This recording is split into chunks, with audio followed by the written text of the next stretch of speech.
thank you. Your Royal Majesty, I'm here to pay my respect.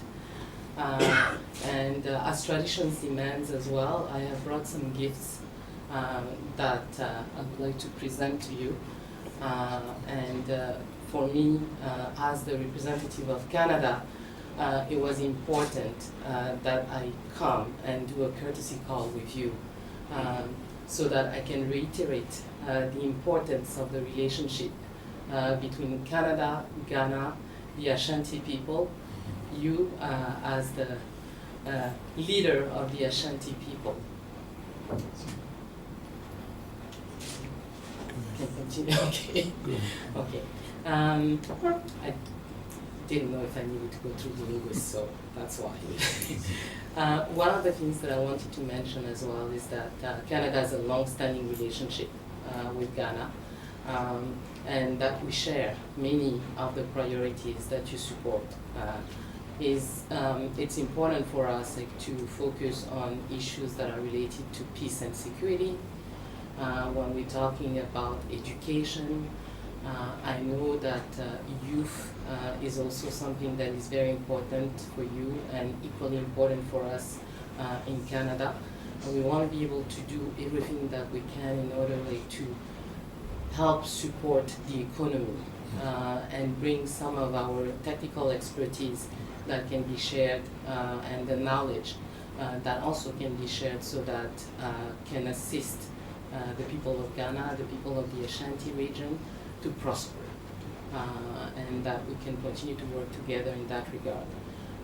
I also wanted to commend His Royal Majesty for the work that you have done in terms of brokering peace on numerous occasions, particularly when the 2020 elections happened, and then the work that you have done with the Duncan region was very much appreciated. And Ghana continues that legacy because we just came out of another peaceful election with a peaceful transition of power.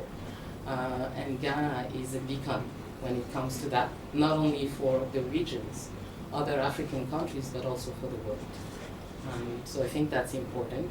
And another big priority for Canada that I know you support dearly is also the protection of the environment. And when we're talking about mining, responsible mining, and how we ensure that this is working for everybody without impacting the environment and impacting future generations. So that's something as well that Canada will be pleased to support.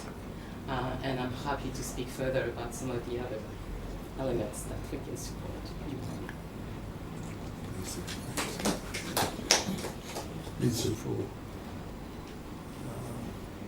being here today.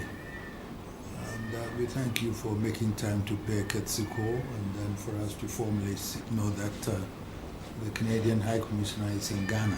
So welcome to Kumasi. But more so, also, we believe strongly that during your tenure, the relationship between Ghana and Canada would be more solid and then would be more expanded for us to know more about developments that we can do together. Ghana first saw Canadians here from Quebec missionary some 190 years ago in 1906 when they first came to Ghana. That is how we first met Canadians here. And that relationship since we gained independence also.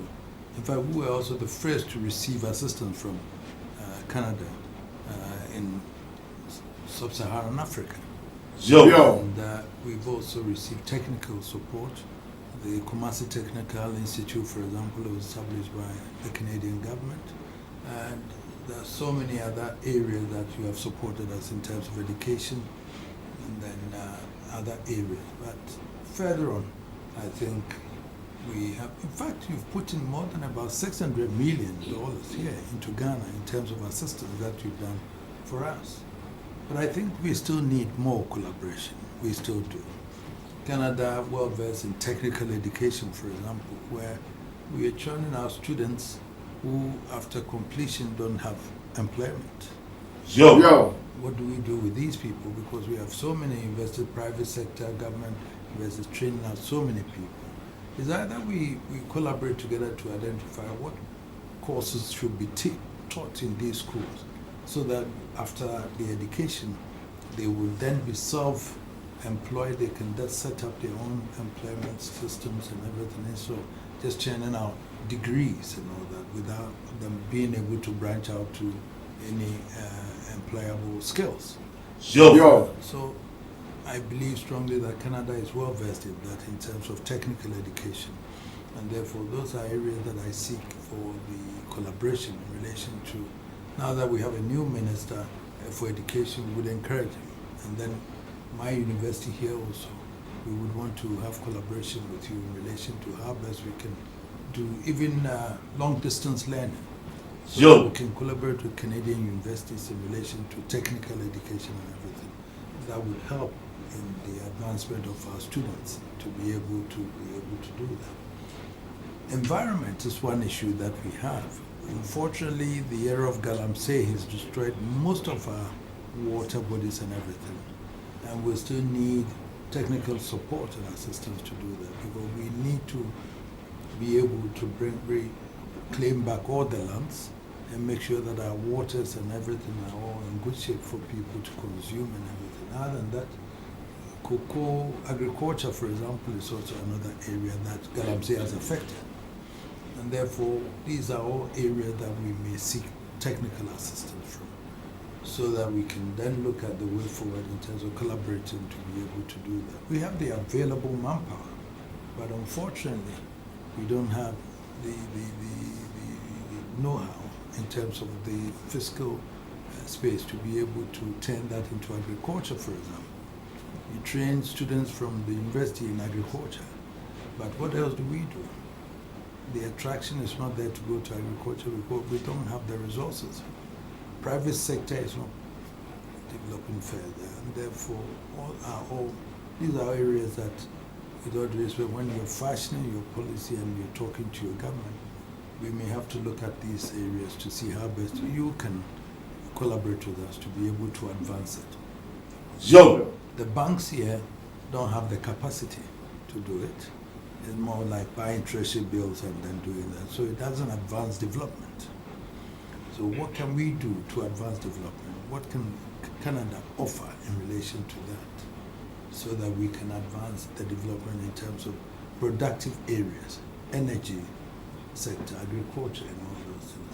I remember when we set up the Volta Aluminium Company, Canada took so many of our people who were there to Canada. The VACO, for example, saw this technical people from Canada when we established during Kwame Nkrumah's time. But the only technical people we trained were shipped to Canada to work. And they went to live there because they were ready with their technical know-how to advance to the place. And that is how we want it. So we don't want to export the human thing. We want you to also help us to develop that. There are so many other areas that we can collaborate together. And we wish that during your term, and then looking at your biography, having been born in Ivory Coast, I think you are mine, and therefore we have to be able to, I think I would be able to take that advantage and leverage that to be able to get you to do more for me. So I thank you today for coming today. But this shouldn't be the first visit, because we can continue with the discussions and collaboration further on for us to see what we can do together. So I thank you very much for coming.